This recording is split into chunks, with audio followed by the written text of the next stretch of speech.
I woke up in a bunk bed, wearing a teal tracksuit with white stripes. When I looked around, I saw that many others were wearing the same tracksuit like a uniform. The place was enormous. Rows of metal bunk beds were stacked high, reaching toward the ceiling. There were no walls or spaces for privacy. Everyone was in full view of each other. I estimated that there were around 400 people in the room. In the far corner, a single massive steel door stood ominously. It opened and several masked men wearing pink uniforms emerged. They welcomed us and announced that we could win a fortune by completing the games. Then, I remembered why I was here.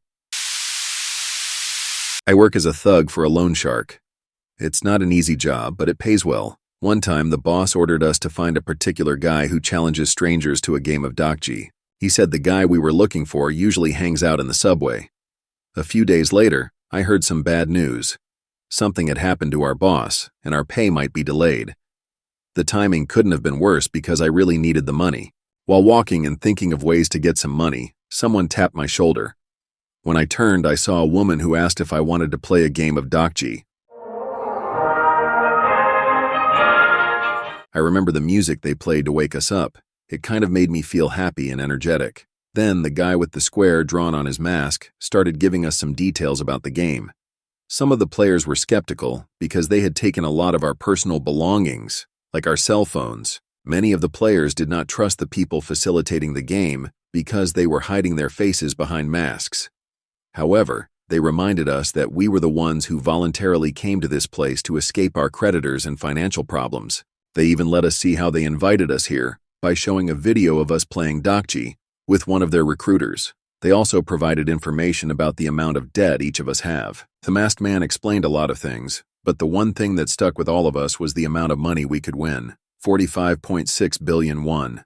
Damn, that's a lot of money. After learning about the prize, I realized that most of the people here would likely play the game without fully understanding the real stakes. All of us signed a few pages of a player consent form. Honestly, I didn't read everything. I was more focused on what kind of games we'd be playing. We walked through a series of colorful stairs and hallways, and even had some photos taken, probably for recording purposes. Finally, we reached the room where we would play the first game. When the doors opened, I didn't expect what was behind them. An oversized playground. The ground was dusty and plain, and at one end stood a huge doll with a creepy, doll-like face and big eyes that seemed to watch everything. The announcer welcomed us, saying that the first game we would be playing was called Red Light, Green Light. Most people knew how to play it, as it was a popular childhood game back in the day. The rules were simple, and we were all ready to play. But suddenly this weird guy started yelling at us, saying it wasn't just a simple game, that if we were caught moving after red light, we would be shot. Of course, we couldn't just believe whatever he was saying. Others were mocking him, thinking he was drunk or something. However, some of the things he said seemed believable, like the claim that the giant doll's eyes had motion sensors and that there were shooters positioned all around. Before I could decide whether to believe him or not, the game had already started. I saw the doll's head turn, scanning us like a security camera. The man wearing number 456 commanded everyone not to move, no matter what happened. I felt a surge of nervousness as I wondered if they would really shoot us for moving while the red light was on. We managed to move forward, thanks to the guy guiding us, and no one was tagged by the doll's scanner. I thought we could all advance to the next stage, but unfortunately, a woman suddenly screamed. Moments later, there was a loud bang, and I instantly knew it came from a rifle.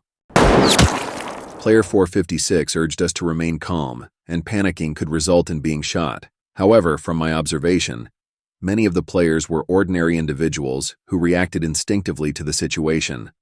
Upon seeing a lifeless body on the ground, they began running for their lives. I've witnessed a lot of violence during my time in a gang, but what's happening now is beyond anything I've experienced.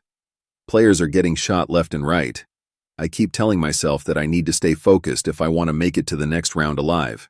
Everyone is terrified, but number 456 keeps shouting and reminding us that staying still will keep us safe. Eventually, the shooting stops. Many players are eliminated, but it's far from over. After a few minutes, I start getting used to it, and we're nearing the finish line. I'm a bit surprised that some of the players are managing to stay calm. I even notice a guy with purple hair fooling around, dancing and jumping as if he's high. Whatever works for him, I guess. Number 456 is still helping us stay focused on the game. We've managed to form several rows of people, lined up together to increase our chances of survival. Finally, we managed to reach the finish line, but some players are still in the game. One guy, player 444, shot in the leg, is begging for help. I'm sure no one would risk their life for him, but I'm wrong. As soon as the green light comes on, we see number 456 running toward him, trying to save him. There's no time left. Neither of them will make it. This guy is either a hero or just too reckless to calculate the risk properly. But they're lucky. A woman steps in to help them cross the finish line. Some of the players around me start cheering for them, as if we're all on the same team. With only seconds left on the clock, they manage to cross the finish line, and I feel a wave of relief. Seeing them make it gave me a strange sense of hope. I wanted to congratulate them, but then we hear a loud bang. Player 444 has been shot. Like and subscribe for more.